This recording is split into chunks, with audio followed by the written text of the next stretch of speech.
Начинать надо, как ни странно, не с лекарств, не с питания, а со сна. Стрессовые вещи не делать в это время.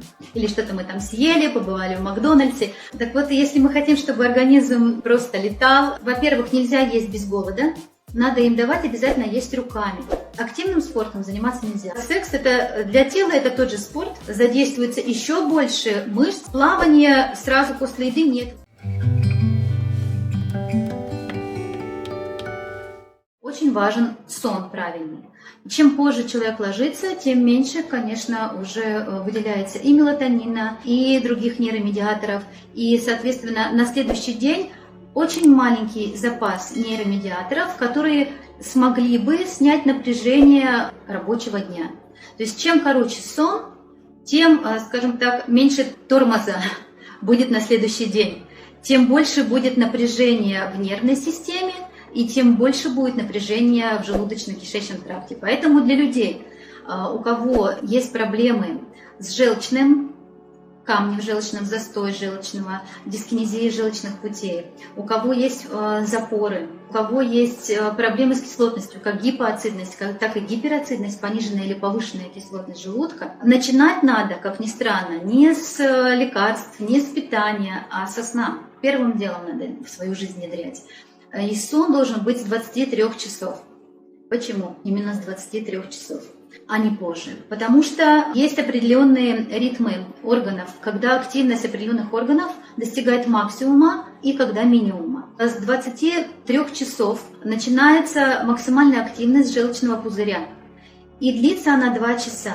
Но на самом деле нет такого, конечно, жесткой привязки к 23 часам, так как здесь надо ориентироваться на начало светового дня. Считают обычно, вот когда начинается восход, вот примерно в это время начинает работать толстый кишечник сначала. А 2 часа до этого были активные легкие. Вот так можно примерно рассчитать. 2 часа до восхода были активные легкие, потом работает 1,5-2 часа толстый кишечник, и дальше остальные тоже органы, и мы, главное, подходим к желчному пузырю. Желчный пузырь начинает работать где-то в 22-23 часа, в зависимости от того, летом позже, зимой день короче, зимой раньше. Соответственно, зимой надо еще раньше ложиться, чем 23 часа, но это я понимаю, что, наверное, для многих мало реально. Так вот, когда начинает работать желчный пузырь, к этому времени что должно произойти? Во-первых, еда должна уже уйти из желудка. То есть должно пройти 2 часа после ужина. Соответственно, ужин должен быть не позже 9 часов. Но если человек, мы будем говорить, худеет или работает с инсулинорезистентностью, сахарный диабет, про это позже скажу. Если желчный удален, тоже отдельно будем про это говорить, как себя вести.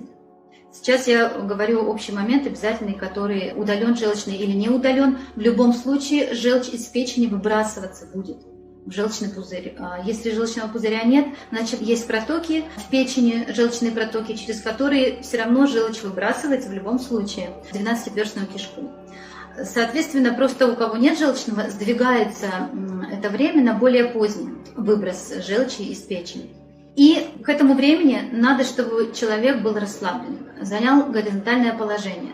Если пока спать вам сложно, значит желательно лечь, расслабиться, может быть, читать какую-то приятную книгу или слушать аудиокнигу. То есть должно быть какое-то расслабление. В 23 часа нельзя быть напряженным, нельзя в это, нежелательно, скажем так. Понятно, что в жизни все бывает, да? Но нежелательно в это время ехать за покупками, например, вести машину или заниматься спортом. Вот это самое неприятное, что можно сделать для своего желчного пузыря. То есть постараться, от нас зависит все-таки наш ритм жизни, по крайней мере, такие стрессовые вещи не делать в это время. После часа ночи уже начинает работать вслед за желчным меридиан печени.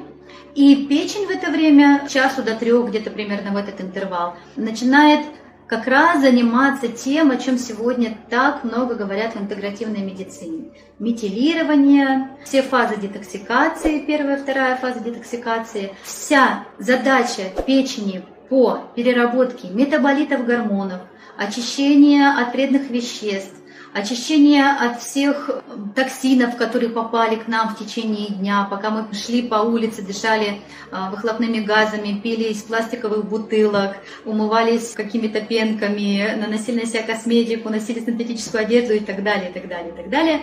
Или что-то мы там съели, побывали в Макдональдсе. Вот всем этим занимается выводом не кишечник. Кишечник уже получает готовые продукты, а занимается этим всем печень. И надо ей дать возможность это сделать качественно. А делает она это только всего-навсего 2 часа. Вот основная ее активность, где-то с часу до 3 часов ночи. Если человек в это время не спит, и если это регулярно, то, конечно, надо либо стараться изменить режим все-таки, либо заниматься очень серьезно, осознанно поддержкой печени и давать ей кофакторы, сапплементы определенные, можно сказать так, на мануал переключать работу печени. То есть так она автоматом очищается, если вы спите не просто с часу, а раньше, где-то с 12, с 11, с 12 хотя бы, для того, чтобы сначала желчный подготовился.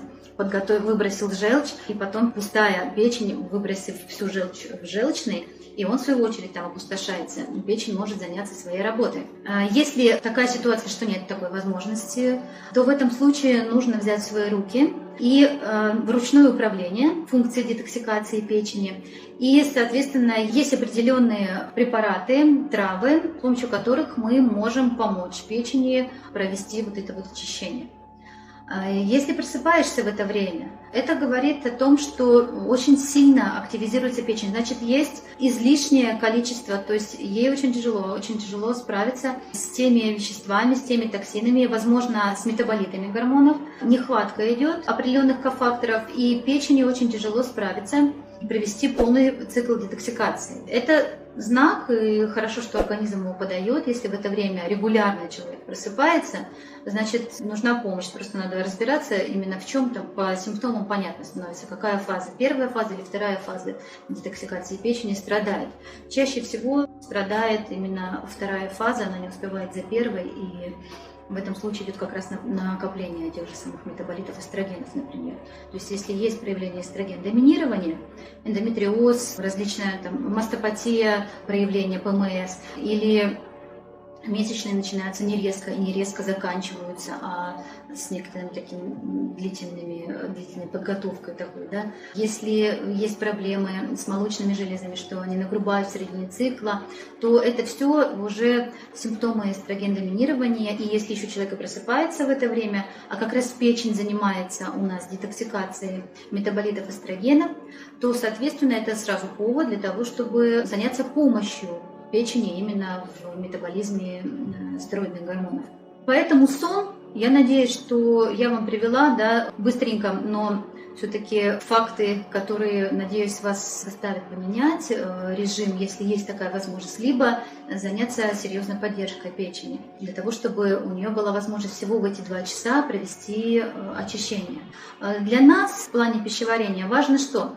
Нам важно где-то с 5 до 7 часов начинается активность почек. И в разрезе пищеварения, что для нас это значит? 5 o'clock tea, да? У англичан. Привычка пить чай в 5 часов. Это очень аюрведическая привычка. Потому что именно где-то начиная с 5 часов полезно пить воду. Но заканчивать до 7 вечера. Вода должна быть максимально качественная, очищенная, не из пластика, естественно. Либо это может быть иван-чай, либо это отвары. Но вот самое лучшее время для того, чтобы пить воду, и чтобы она максимально принесла пользу очищения и насытила лимфу, то это как раз где-то с 5 до 7 вечера. И рано утром, когда человек только встал, он, конечно, обезвожен. И первое, что должен человек сделать, выпить взрослый человек, 2 стакана воды, теплой. Детям стакан воды, значит, до 14 лет. Когда активация толстого кишечника происходит, в это время должно произойти физиологически опорожнение кишечника. Это 2 часа после рассвета. В среднем ставят обычно с 5 до 7 утра, но это 2 часа после рассвета. Соответственно, это время смещается у нас в зависимости от времени года. В это время нельзя есть. В это время нужно выпить, вот как я сказала, объем воды определенный и простимулировать обязательно очищение толстого кишечника. И пока толстый кишечник не очистится, вот в идеале, есть не нужно.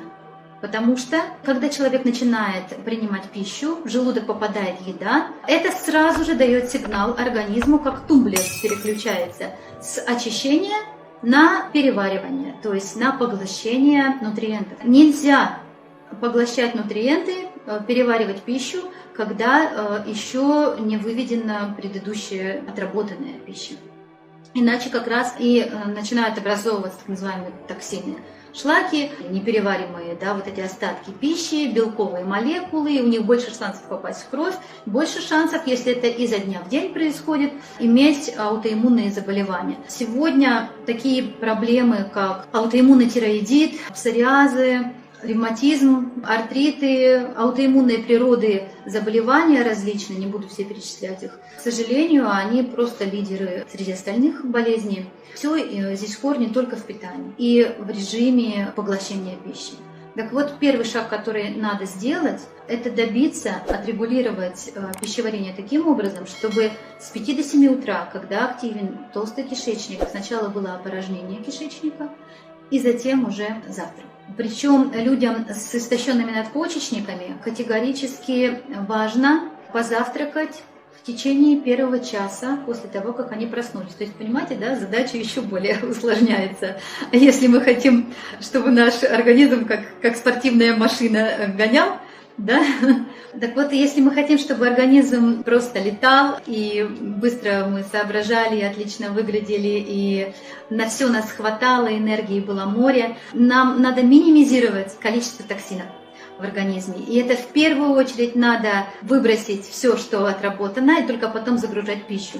Людям с истощенными надпочечниками, как я говорила, очень важно поесть в первый час после сна. Значит, у них живот должен работать еще лучше. Значит, им, как ни странно, параллельно с заботой о нервной системе, им очень важно контролировать эффективную работу желудочно-кишечного тракта.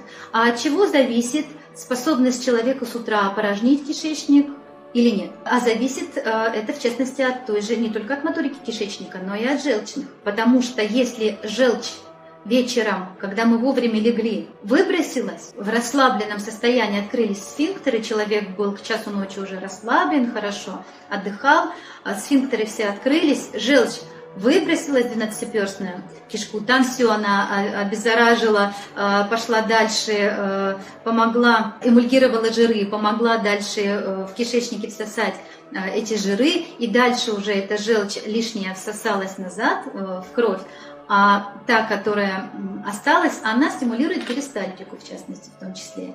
И, соответственно, с утра у этого человека очень легко происходит опорожнение кишечника. То есть, понимаете, все оно завязано. Как вы легли, соответственно, это влияние на то, как вы встали, как сходили в туалет. И дальше уже это влияет на завтрак, потому что уже с 7 до 9 утра активизируется меридиан желудка. И уже в это время нужно дать желудку питание, нужно положить еду в желудок, потому что если в это время не положить, когда желудок активен, соответственно, вся кислотность, которая в это время физиологически повышается, и ферменты, которые в это время тоже физиологически секретируются в желудке, то, соответственно, они начинают уже агрессивно воздействовать и без еды, агрессивно воздействовать на стенки, на слизистую желудка. И это уже повод для развития гастритов и так далее. То есть, понимаете, да, то есть следующий этап, который зависит от предыдущих у нас. Дальше уже идет активизация селезенки и поджелудочной железы, которые после того, как желудок принял пищу, она была эвакуирована из желудка дальше уже в 12-перстную кишку. И в тот момент, когда уже желудок ее и механически, и химически измельчил до определенного состояния, то подключается поджелудочная железа, выбрасывается инсулин, инсулин начинает уже утилизировать глюкозу, которая к этому времени уже поступила в кровь. То есть после желудка очень логично начинает активизироваться меридиан поджелудочной железы. И так далее. Потом уже тонкий кишечник, в который это все поступает, и он начинает всасывать все полезные вещества. В тонком кишечнике идет всасывание витаминов, микронутриентов. Потом почки активируются, когда надо пить больше жидкости, мы говорили, это с 5 где-то до 7. и промыть лимфатическую систему, чтобы к ночи не было застоя лимфатической системы. Это очень важно. А еще лучше прогулку организовать в это время. И тренировка, если вы хотите худеть или боретесь со слизью, которая хронически появляется к утру, например, в носоглотке, или непроходящий кашель, то вот надо выпить 2-3 стакана воды, где-то вот как раз с 5 до 7, и пойти либо в баню, либо сделать какую-то тренировку, проехаться на велосипеде, просто пойти погулять, да просто уборку дома переносить на это время, или прогулку с ребенком потом по магазинам, когда вы его забрали из садика, например. То есть физическая активность и сопровождать это питьем воды с 5 до 7. Понимаете, да, как все одно с другим завязано. Поэтому, если мы будем на это ориентироваться, то и, скажем так, плыть по течению всегда проще, и дальше можешь уплыть, если будешь планировать плыть по течению, чем против. И если использовать знания эти биологических часов, то, конечно, нам проще будет поправить, если что-то не так. Основные правила еды, тоже их озвучу. Во-первых, нельзя есть без голода, но я думаю, это все понимают. То есть, а для того, чтобы голод был, его надо вызвать. Надо, как только будет кишечник опорожден, да, появится голод. И следующий прием пищи надо выдержать до следующего приема пищи, пока не появится голод. И может так получиться, что в первое время, когда идет очищение, голод будет редким. И это хорошо. Потому что если организм зашлакован, есть лишний вес, а при этом голод еще и частый, это говорит о более серьезных сбоях, это говорит о гормональных сбоях, в том числе и грелин, и лептин, и инсулин, значит, находятся не в здоровых значениях, эти гормоны, и надо регулировать уровни этих гормонов, чтобы помочь удлинить периоды голода между приемами пищи. То есть в идеале не должно быть никаких перекусов, за исключением некоторых ситуаций, о них буду ниже говорить. Потому что перекусы, они тут же останавливают процесс получения нутриентов из пищи, и опять все идет на переваривание в верхних отделах желудочно-кишечного тракта. То есть постоянные перекусывания, они, конечно, существенно уменьшают степень усвоения питательных веществ. По поводу воды, мы немножко сказали, когда пить, да, и я думаю, многие это слышали, что в аюрведе говорится, что нельзя пить холодную воду во время еды. Это так, это верно. Воду лучше пить где-то за полчаса до еды, или где-то через час уже после еды, за исключением тех случаев, когда еда очень сухая, и тогда надо ее немножечко разбавить жидкостью. Но жидкость должна быть теплая, сильно теплая. Если у человека запор, то есть это из основных правил, а запор – это когда кишечник освобождается реже, чем 1 раз в день. То есть раз в 2 дня это уже считается не нормой. С этим уже надо работать. Обязательно раз в день должен быть стул, и мы говорили, желательно рано утром. Вот категорически в аюрведе к этому подходит. Нельзя есть, пока кишечник не будет опорожнен. То есть надо всеми сначала путями решить этот вопрос, и только потом уже приступать к еде.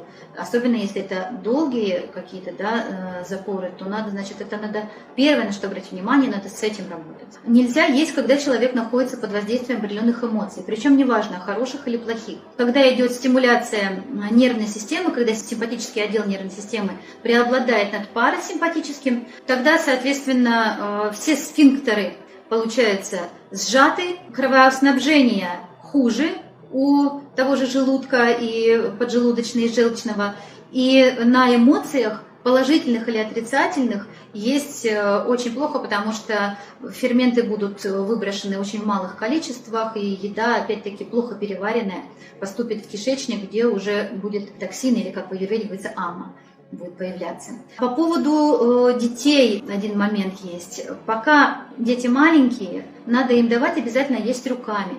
Тоже это связано с нервной системой. Когда человек ест руками, ребенок особенно, так понимает человек консистенцию пищи, то есть какой она жидкая, она твердая, она мягкая, она жирная, она сухая. Понимает состав таким образом. Неосознанно это происходит понимание.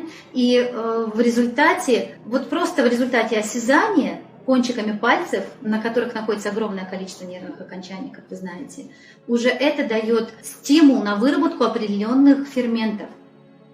И желудок к тому моменту, когда ребенок начинает эту пищу класть в рот, он уже понимает, что будет.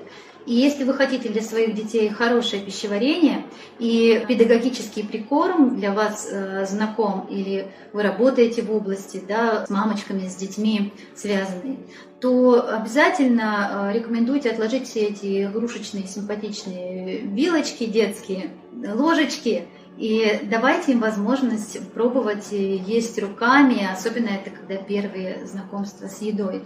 И ребенок вообще не понимает, что это. Вот вы видите яблоко, и у вас есть уже понимание, что такое яблоко, что яблоко это не желе, что его надо укусить, разжевать. Да?